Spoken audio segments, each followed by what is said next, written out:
자, 오늘 전해드릴 영상 내용은 또 참 답답하고 열받고 참 안쓰러운 그런 여러 가지 감정이 겹쳐지는 내용인데요. 자, 먼저 최근에 있었던 뉴스 방영 내용을 보시고 이야기 나누도록 하겠습니다.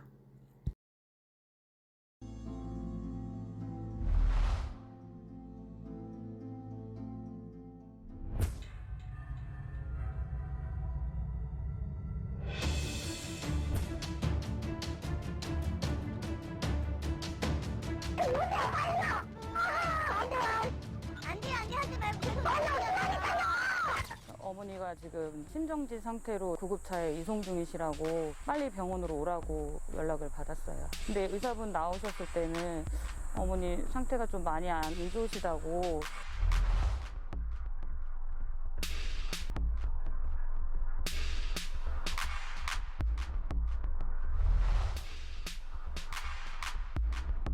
그날 이제 명절 저녁을 해서 어머니가 송편이 드시고 싶다고 하여서 소포장된 떡을 몇 개를 갖다 드린 거예요.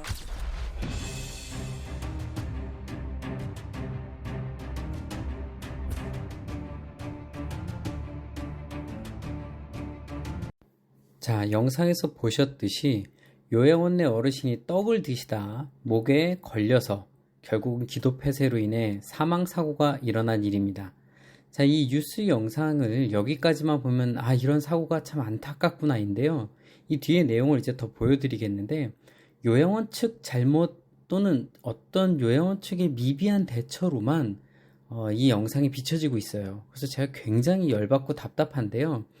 제 제목을 보시면 제도적인 문제가 있다라고 말씀드렸을 겁니다. 그게 뭔지 차근차근 설명해 드릴 거고요.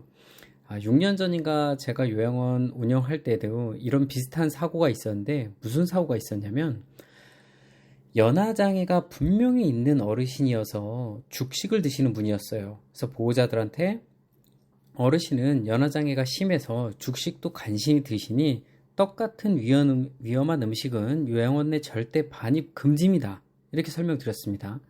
그런데도 계속 우리 어머니는 떡을 좋아해서 떡 괜찮아요 하면서 자꾸 가져오는 거예요. 그래서 제가 어느 날 한번 보호자들한테 화를 냈어요. 어르신이 드시면 죽을 수도 있다는데 왜 자꾸 가져오십니까? 절대 안 됩니다. 이럴 거면 퇴소하세요 라 그랬어요. 그랬더니 떡을 안 가져오더라고요. 자, 그런데 아니나 다를까 얼마 있다가 면회 시간도 아닌 저녁 7시에 갑자기 와서 면회를 하겠다 그러는 거예요. 그거 참 이상한 일이죠. 보통 어르신들은 저녁 7시쯤 되면은 다 불 끄고 누우시거든요. 그래서 요양보호 선생님이 저한테 전화 왔어요. 보호자 갑자기 왔는데 면회 시간도 아니게 왔는데 좀 이상하다. 그래서 제가 방에 들어가서 뭐 하나 한번 유심히 잘 보라 그랬어요. 그랬더니 가방에 몰래 떡을 사가지고 와서는 방에서 어르신한테 떡을 먹인 거예요. 아니나 다를까 그 어르신 그날 그 떡이 목에 걸려서 119 부르고 난리 났습니다. 기도폐쇄돼서요. 제가 화가 납니까? 안 나갑니까? 제가 바로바로 요양원 뛰어와서 다행히 어르신이 그때는 떡이 반 정도만 목에 걸려서 사망하진 않았는데 119 와서 바로 응급처치하고 병원 응급실에 입원을 해 계신 상태로 제가 보호자한테 전화했습니다. 내가 분명히 떡 가져오면 안 된다 그랬고 사고 날 거라 그랬는데 보시라고 사고가 나지 않았느냐, 왜 그러시는 거냐 그랬더니 보호자가 뭐라 그랬는지 아십니까? 안 죽었으니 됐잖아요. 요양원 탓 안 할 테니까 걱정하지 마세요라 그러는 거예요. 제가 거기서 삔또가 나갔어요. 속된 말로. 정말 화가 난 게 요양원 탓? 어디다 대고. 제가 그때 보호자한테 굉장히 화를 냈습니다. 당신 지금 제정신이냐고, 어디다 탓 얘기를 하고 왜 어르신을 죽이려 그러냐. 어르신이 죽을 수 있다고 분명 여러 번 얘기했고 안 된다 했음에도 불구하고 몰래 숨겨서까지 가져와서 떡을 먹인 이유가 뭐냐.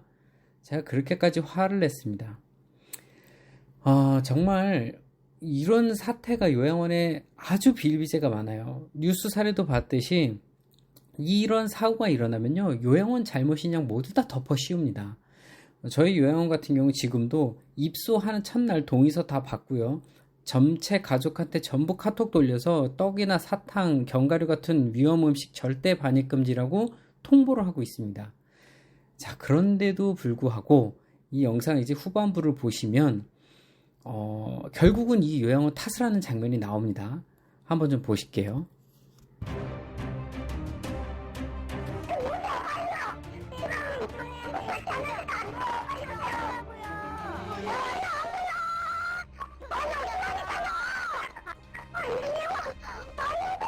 각도를 맞춰서 계속 누르세요. 버튼 압박 계속 하셔야 돼요.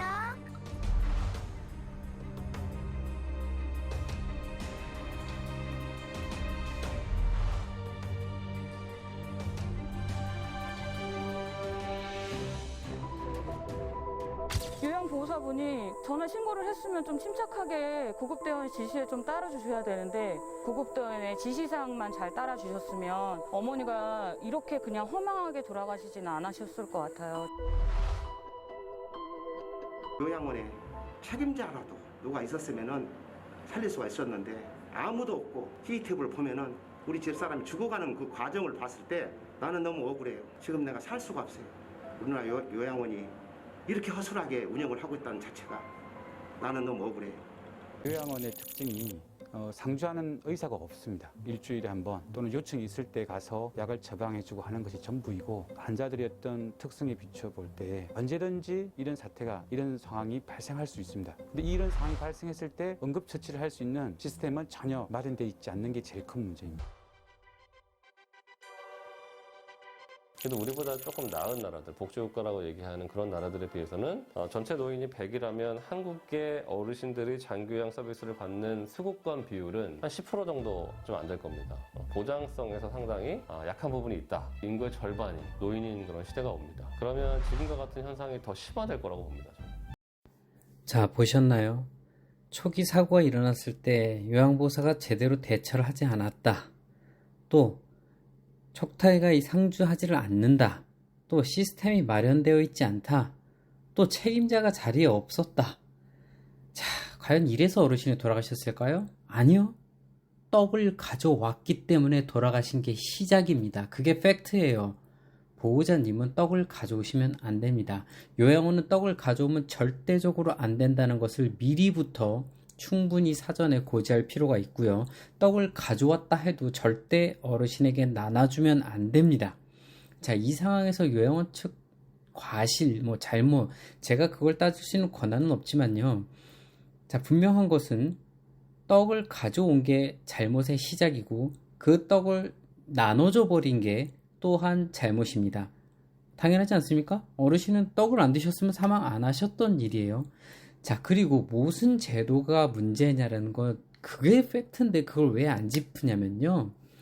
여러분들 제가 또 말씀드릴게요. 요양원에서 의료행위 된다 안 된다? 우리나라 법으로 요양원에서 의료행위를 못하게 돼 있어요. 의사가 운영하고 있는 요양원도요. 의사가 시설 짜고 있는 요양원도 그 의사가 어르신 콧줄 소변치를 못 꼽아요. 못 꼽게 돼 있어요. 의료행위를 못하게 돼 있어요. 주사도 못 놓게 돼 있어요. 간호사가 운영해도 못 놓게 돼 있어요. 자, 근데 법으로 간호조무사 또는 간호사가 필수 인력입니까? 아닙니까? 요양원에 무조건 필수 인력이죠? 자, 그럼 뭐 해요? 필수 인력으로 자기네들끼리 법으로 정해놓고서는 그 간호사가 할 수 있는 걸 아무것도 없게 해놨어요. 기껏해야 체온 재고, 약 나눠주고 땡입니다. 혈압 재고. 주사도 못 놓고요. 콧줄 소변줄 다 못해요. 자, 그게 무슨 의미입니까 도대체? 응급처치가 제대로 이루어지지 않았다? 시스템이 없다? 이거는 그런 말도 안 되는 법을 지정해 놓으니까 그런 거예요. 요양보호사들이, 간호조무사가, 사회복지사가 심폐소생술을 전문적으로 다 잘해야 된다는 법이 있고 그렇게 시스템이 이루어집니까? 의료행위조차, 콧줄 소변줄조차 못하게 해놨는데 말이 안 되죠. 자, 심폐소생술요, 함부로 하는 거 아닙니다. 저도 국제자격증까지 갖고 있었는데요. 심폐소생술 보호자 동의 없이 함부로 했다가 그게 갈비뼈가 부러지고 폐를 찌르고 난리 나면요, 오히려 다 뒤집어 쓰는 경우도 있어요. 그리고 뒤에 보시면 여기 요양원 원장도 하소연을 하는데요. 떡이 기도를 꽉 막아서 산소가 안 통해서 생기는 심정지인데 심폐소생술 한다고 살아나지 않아요. 물론 응급상황 시 심폐소생술로 최대한 전신의 혈액을 순환시킬 수 있도록 유지해주는 골든타임이 중요하죠. 그렇지만 여기서 팩트는 떡이 목을 막고 있다는 겁니다, 여러분. 제도를 고쳐야죠. 의료 행위를 필수 또는 당장 요양에서 필요로 하는 의료 행위는 할 수 있게끔 허가를 해놓고 필수 인력으로 해놓은 간호사 또는 간호조무사들이 그런 행위를 할 수 있게끔 해줘야 되고 또 응급처치를 필수로 할 수 있게끔 해줘야 되는 거 아닙니까? 제 영상을 보시면 제가 응급처치를 어떻게 해야 되는지를 저희 직원들한테 의무적으로 교육시키고 있어요. 영상을 하나하나씩 다 만들어서요. 자, 이게 법으로 의무든 아니든 저는 그냥 의무로 무조건 다 해주고 있습니다. 원장님들은 이걸 의무로 저처럼 교육을 시켜주셨으면 좋겠고요.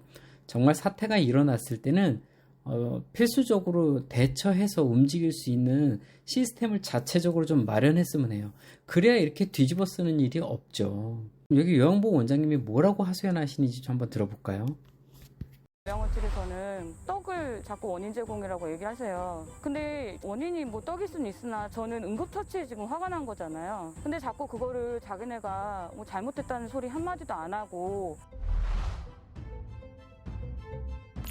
칼떡은 요양원에 가져올 수가 없어요. 칼떡을 가져오지 말라고 저기 써붙였어요. 자기 친구를 뭐 선생님도 떡이라고 그랬지 칼떡이라고 했으면 자기도 돌렸을 거라고. 풀러보지도 않으면 그냥 갖다 줬어요. 응급처치 제대로 했어요. 그 목격자 선생님이 막 등수 들이고 하다가 다른 선생님도 불러가지고 남자 선생님도 하다가 남자 선생님도 힘들어가지고 그 목에 걸려있는 게 기체소견을 눕혀가지고 그거 하면 되겠어요. 모르겠어요 나는. 할 거는 우리 다 했다고 생각해요. 네, 요양원 원장님 말씀대로 할 건 다 했죠. 바로 7분 만에 119 불러서 요청했고요. 어르신한테 이상 증상이 있자마자 하임리법 시행까지 모두 했습니다. 의료 전문 인력이 아니기 때문에 하임리법이 좀 미숙했을 수는 있고요. 보시면 요양보호사가 너무 긴장하고 흥분하고 패닉에 빠져서 119 구급대원이 심폐소생술을 하라고 리듬에 맞춰서 하라고 전화수화기 너머로 얘기를 하는데 요양보호사가 빨리 오라고 막 소리치는 다급한 이 상황이 기록이 돼 있어요. 자, 여러분, 보통 의료 전문가가 아니고 심폐소생술을 안 해본 사람은요, 눈앞에서 갑자기 사람이 숨을 못 쉬고 죽어가면 자연스럽게 심폐소생술을 할 수가 없어요. 충분한 교육이 돼 있지 않는 이상이요. 저도 심폐소생술 군대에서부터 지금까지 꽤 여러 번 해봤는데요. 그게 그렇게 쉽고 자연스럽게 뭐 체계적으로 잘 이루어질 수 있는 그런 일이 아닙니다. 그러니까 더욱이나 이런 심폐소생술 같은 교육을 의무화시킬 수 있는 시스템이 필요하고 이런 것들이 의무화되려면 이런 응급조치가 의무화되려면 기본적인 의료조치가 의료 행위가 요양원에서 될 수 있게끔 제도화시키는 게 필요한 거 아니겠습니까? 이게 중요한 거예요. 이게 팩트고. 그리고 이 위험한 떡 같은 음식을 반입하는 거는 보호자 단계에서부터 당연히 가져오면 안 되는 거예요. 엄마가 떡을 좋아해서 떡을 가져온 정말 아직도 참 답답하고 여러 번 경험한 저로서는 이 사태가 남의 일 같지가 않아요. 자, 여러분 다시 말씀드립니다. 제도의 변화가 필요하고요. 요양원에서는 아직 그 제도 변화를 기다리지 못하니까 기본적인 응급처치법을 영상으로 만들고 직원들에게 충분한 교육을 시켜서 숙지시킬 수 있도록 노력해 주시는 게 필요합니다. 자, 다시는 이런 어르신들만 피해보는 상황이 발생하지 않기를 바라는 마음에서 오늘 영상 마치겠습니다.